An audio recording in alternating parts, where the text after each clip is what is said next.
తెలంగాణ అనేది కాంగ్రెస్ పార్టీకి ఒక ఎమోషన్. తెలంగాణ కాంగ్రెస్ పార్టీకి తెలంగాణతో పేగుబంధం ఉన్నది.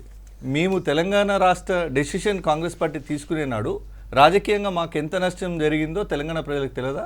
ఓపెన్ ఆంధ్రప్రదేశ్లో పార్టీ తుడుచుపెట్టుకుపోయింది కంప్లీట్గా.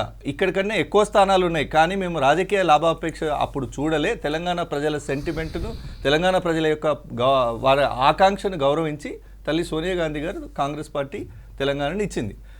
కేంద్రంలో అధికారంలో ఉన్న పార్టీ బిల్లు పెట్టకుండా తెలంగాణ రాదు, ఇది మనందరికీ తెలుసు.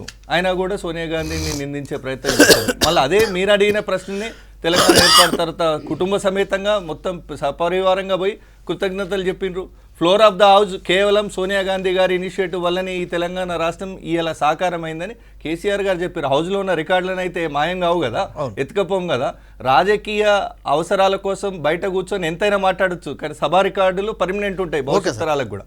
సో మేము 10 ఏళ్ల తర్వాత మాకు అవకాశం ప్రజలు ఇచ్చిండ్రు. మా హయాంలో దశాబ్ది ఉత్సవాలు ఘనంగా 10 ఏళ్ల పండుగ చేస్తున్నాం. మాజీ ముఖ్యమంత్రిగా మీ బాధ్యత ఉంది, మీరు రండి అని గౌరవంగా ఆహ్వానించినాం. నేను రాను అని తిరస్కరించినటువంటి వ్యక్తి కేసీఆర్ గారు. తెలంగాణ సమాజం ఏమర్థం చేసుకుంటుంది?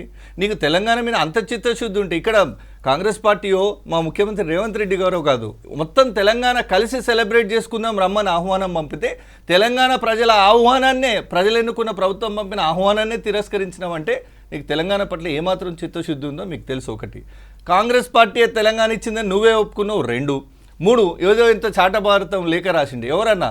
అసలు సందర్భం ఏంది? రాయి, నువ్వు విమర్శ చేయి, నేను కాదంటే ఓ రాజకీయ పార్టీ అధ్యక్షుడిగా మీరు విమర్శ చేయొచ్చు, నేను కాదంటలేను. కానీ సందర్భం కూడా చూడాలి కదా. నువ్వు రాకపోతే రాకపో, కానీ పిలవడం అయితే మా ధర్మం మేము తప్పలేదు. ఊళ్ళల్లో కూడా ప్రజలు చర్చ పెట్టాలి. మేము పిలిచినాము, హుందాగా పిలిచినాము, గౌరవంగా పిలిచినాము, మీరు రాలేదు. తెలంగాణ మీద మీకు చిత్తశుద్ధి లేదు. ఎందుకు రాలేదు అంటే మీ కళ్ళ ముంగట వేరే ప్రభుత్వాలు, వేరే ముఖ్యమంత్రులు మీ కళ్ళ ముంగట కనబడొద్దు, మీరు ప్రతిపక్షంలో ఎదురుగా కూర్చోవద్దు అనే ఇది ప్రజాస్వామ్యంలో లేదు. ఇది రాచరికంలో ఉంటుంది. వాళ్ళ ముందు నేను కూర్చునేది ఏంది? ప్రజలు నిలబెడితే నువ్వు రాజువు, లేదంటే బంటువు, కూర్చోవాలి సేవకుడివి. నేను ప్రతిపక్షంలో కూర్చోబెట్టి ఆ పాత్ర ప్రతిపక్ష నేతగా కేసీఆర్ గారు విఫలమైన ఆయనకు లేఖ రాసి అర్హత కూడా లేదంటున్నాను. నేను ఒక మాట చెప్తా 10 ఏళ్ళు అయింది కదా తెలంగాణ వచ్చి, 10 ఏళ్ళు అయింది కదా. ఇస్తారు 10 ఏళ్ళు అయింది కదా. ఒక తెలంగాణకు వెంకటన్న ఒక సీరియస్ ఇష్యూ, తెలంగాణకు రాష్ట్ర గీతం ఉండొద్దా?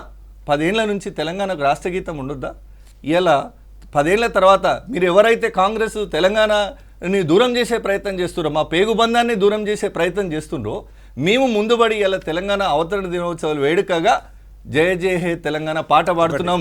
ఏ పాట ఇది ఏ పాట అంటే తెలంగాణ ప్రకటించిన రోజు ఉస్మానియా ఆర్ట్స్ కాలేజ్ ముందు, కాకతీయ యూనివర్సిటీలలో అన్నిళ్లలో పాట పాడిన జయ జయ తెలంగాణ ఇలా జాతీయ గీతం కాబోతుంది. ఇది కాంగ్రెస్ పార్టీకి తెలంగాణ మీద ఉన్న చిత్తశుద్ధి. మీకేం చిత్తశుద్ధి ఉంది?